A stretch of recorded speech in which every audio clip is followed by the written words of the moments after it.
Un mito es una creencia, una idea sobre algo, una afirmación. Se trata de un relato socialmente compartido, que es asumido como real, pero que lo que busca es, de alguna manera, explicar el mundo de una manera más sencilla. Son afirmaciones que surgen o de experiencias individuales o de un conjunto de experiencias conocidas, pero que suelen carecer de fundamento científico y funcionan más como una manera de reforzar un prejuicio que como un fundamento sólido.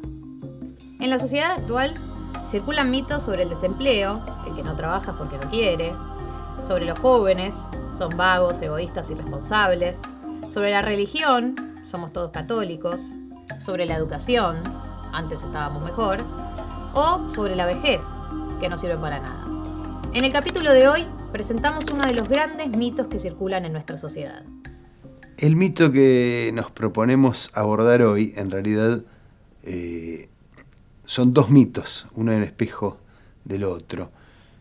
Consisten en pensar que Argentina es un país esencialmente católico y, como contraparte, o insisto con esta metáfora, en espejo, la idea que Argentina es un país esencialmente laico. Este doble mito que tiene a la religión y a las creencias en el corazón de la concepción del imaginario sobre la Argentina, nos traen la idea de un país que puede ser comprendido de manera homogénea, como si toda la Argentina tuviera que ser católica o toda la Argentina tuviera que ser laica. Es interesante porque involucra diferentes capas históricas y nosotros podemos tratar de analizarlo pensando tanto desde una sociología histórica como de una sociología que trabaje los datos cuantitativos y los datos cualitativos.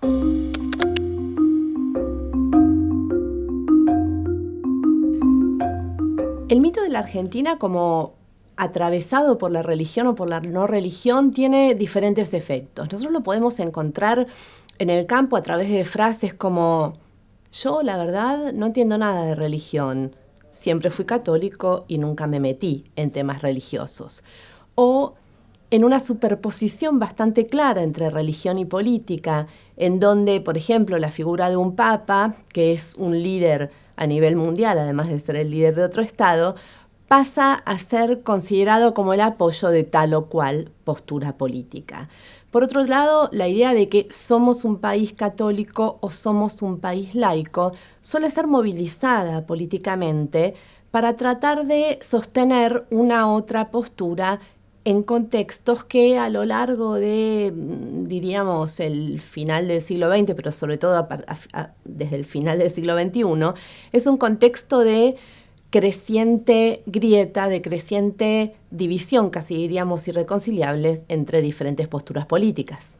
Un primer efecto que tienen estos mitos, sobre todo el mito de la Argentina católica, es el de la estigmatización e incluso de la invisibilización de otras alternativas confesionales o religiosas.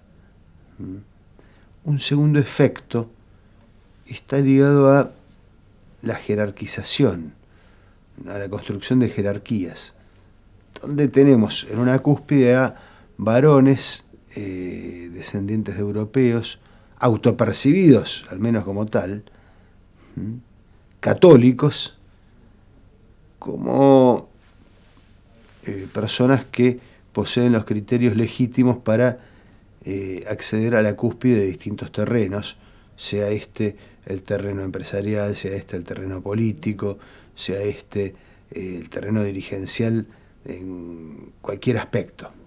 Un tercer efecto es la estigmatización de todas las creencias religiosas, entre ellas las del propio catolicismo, por considerarlas como algo propio del atraso y de la irracionalidad. Ambos mitos comparten esta caracterización porque estos mitos poseen una capacidad de homogeneización muy grande, y es que todo lo que se perciba como alternativo, sea a lo católico, sea a lo presuntamente laico, sea un terreno femenino. es decir, el terreno de las iglesias y de las confesiones y de las creencias que se salen de estos cánones, son lugares donde solo van mujeres.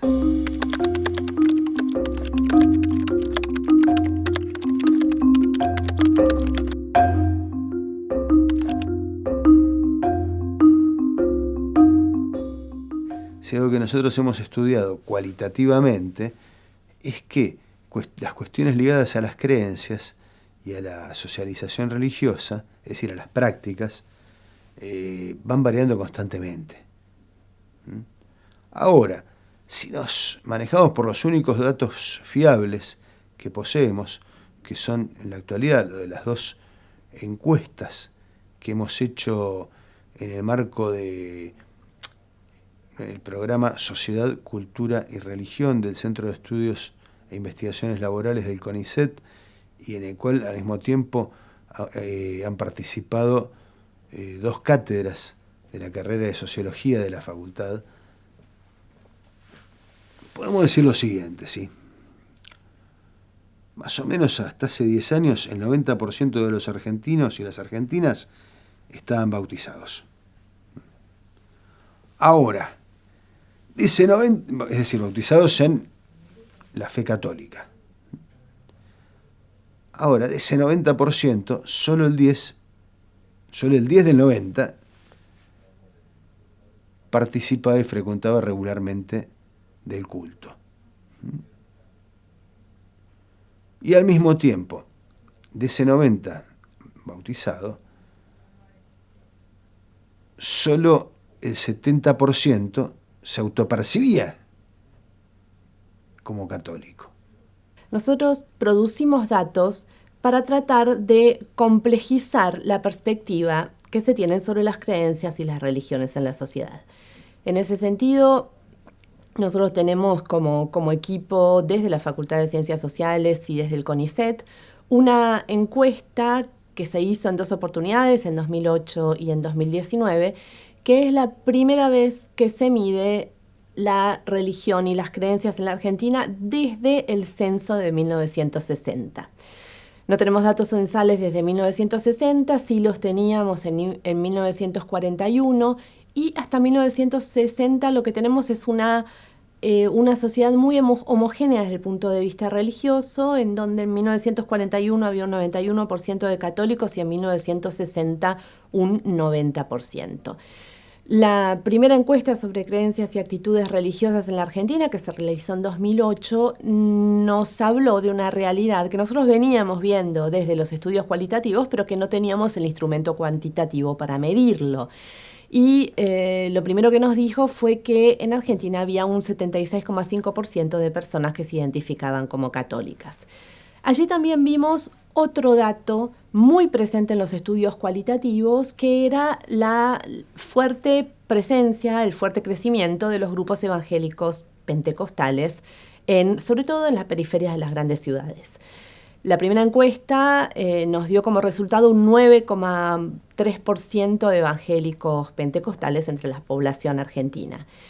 Pero hubo un dato que fue bastante más interesante y que nos habló también y se relacionó mucho con la teoría sociológica que nos habla de nuestras sociedades, que es que en Argentina crecieron mucho también y aparecieron también como un nuevo actor en la escena social las personas sin filiación religiosa.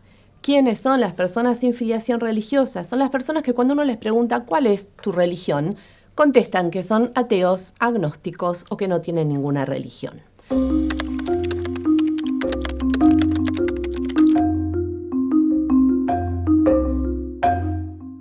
En el 2019, cuando repetimos la encuesta con las mismas características técnicas, con lo que son perfectamente comparables, nos encontramos con que las personas sin filiación religiosa llegaron hasta el 18,9%, es decir, casi el 20% de la población argentina en 2019, o sea, en el año antes de la pandemia, se definía como no perteneciente a ninguna religión.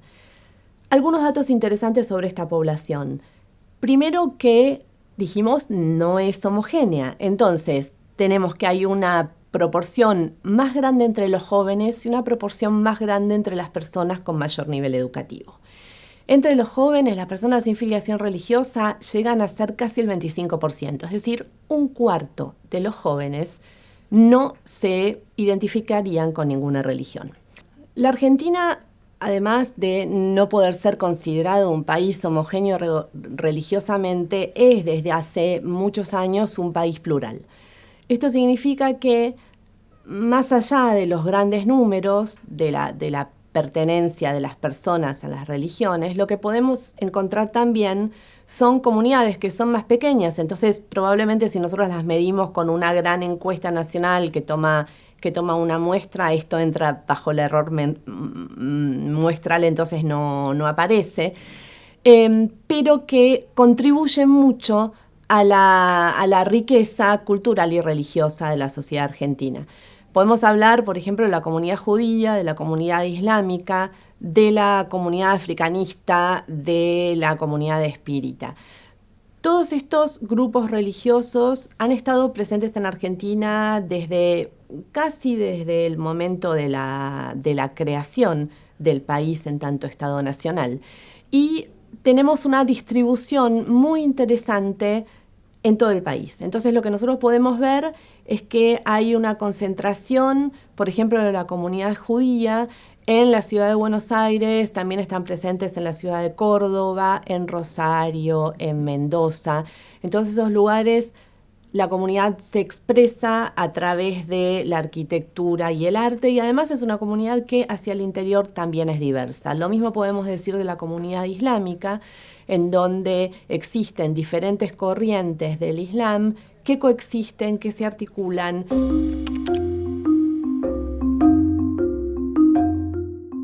Desde las ciencias sociales, la respuesta es a la vez sociológica e histórica. Como buena parte de los territorios pertenecientes a la corona española, y por ende con mayorías católicas,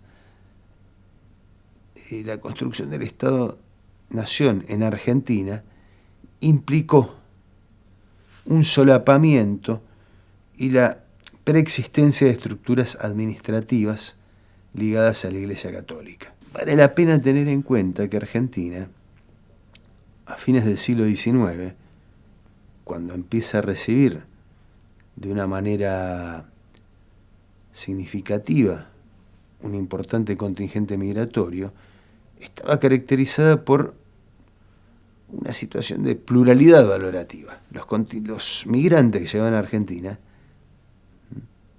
poseían o estaban ligados a distintos troncos socioreligiosos. Si bien muchos eran católicos, otros no. También teníamos personas pertenecientes a iglesias protestantes históricas, también teníamos contingentes judíos askenazim o judíos sefardíes, y teníamos migrantes que venían de países católicos pero que eran anarquistas. Uno podría decir que el anarquismo también es una suerte de, o era a fines del siglo XIX, una suerte de religión. Teníamos socialistas que creían o que vivían el socialismo también como algo trascendente. Es decir, teníamos una gran pluralidad de creencias. En este marco es que hay una gran, podríamos decir, una gran obsesión por parte de las élites político-administrativas por homogeneizar y por darles una identidad a estas masas migrantes. En principio, esta identidad intenta seguir pautas laicas. Para comprender a la religión en las sociedades contemporáneas, diríamos en todas, pero sobre todo pensando en Argentina y en América Latina, es importante pensar en un concepto que fue bastante trabajado por la sociología de la religión, que es el concepto de secularización. El concepto de secularización tiene como una raíz histórica que supone que la Iglesia se desprende de determinados bienes, de patrimonio, incluso de las personas que forman parte de la Iglesia, pero tal como se usa hoy en sociología, nos habla de una progresiva desreligiosización de la sociedad. ¿Qué quiere decir esto? Quiere decir que la religión y las instituciones religiosas no ocupan el lugar central que tuvieron en otras épocas históricas. ¿Esto significa que la religión se va? No. ¿Esto significa que las personas no crean más? No, tampoco, menos. Pero sí significa que de alguna manera hay algunos principios básicos que es que en Occidente, y esto tal como lo definió un sociólogo Casanova, en Occidente tanto el Estado como el mercado funcionan como si Dios no existiese. Y como nuestras sociedades están organizadas sobre el Estado y sobre el mercado, entonces tenemos sociedades que están progresivamente secularizadas.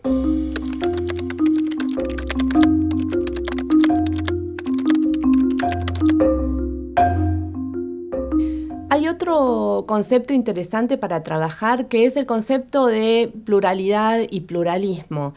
Las sociedades en las que vivimos, las sociedades del siglo XXI, son sociedades en las que las grandes instituciones que organizaban la vida social fueron cada vez perdiendo más importancia. Y esto es interesante porque vale para la Iglesia y para las iglesias, pero vale también, por ejemplo, para la educación, para la familia, vale también para el Estado. Entonces, cuando nosotros lo pensamos desde el punto de vista de la sociología de la religión, lo que tenemos es, en principio, una sociedad en la cual las iglesias ya no organizan más esa vida social. Y en todo caso, es posible para las personas elegir si meterse en una iglesia y que esa iglesia organice tu vida, lo que equivale a decir que la iglesia ya no organiza el todo. Lo que también es interesante acá para pensar es que no solamente hay una pluralidad de opciones religiosas, es decir, si en la sociedad argentina de los años 60 había un 90% de católicos, hoy tenemos alrededor de un 62% de católicos, según la segunda encuesta nacional sobre creencias y actitudes religiosas, pero tenemos también evangélicos, tenemos también judíos, islámicos, africanistas, espíritas, budistas, hinduistas. Y tenemos muchas personas que creen en otras cosas, que los podemos llamar como la corriente New Age. Y además tenemos al interior de cada una de esas corrientes diferentes instancias, diferentes corrientes, personas que creen de una manera o de otra.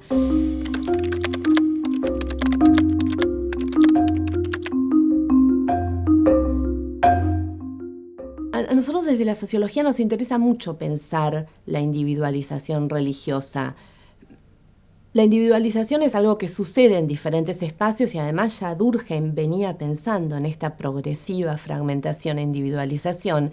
Pero esto quiere decir que las personas hoy por hoy pueden ir eligiendo sus caminos, sus recorridos y sobre todo pueden ir eligiendo el comprometerse o no comprometerse con espacios religiosos. Es decir, que la decisión queda en manos de las personas.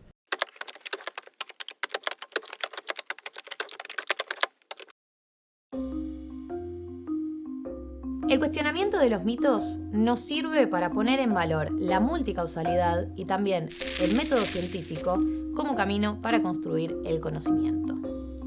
Los mitos tranquilizan a quienes los construyen y utilizan, ya que dan respuestas certeras y cerradas, válidas para todo tiempo y lugar, a las que, lejos de abrir el debate, lo clausuran. Naturalizan aquello que debería ser desnaturalizado, aquello que es necesario desmenuzar, cuestionar y relativizar. Estas creencias constituyen obstáculos para una mejor comprensión y un debate de calidad sobre la sociedad que tenemos y la que necesitamos.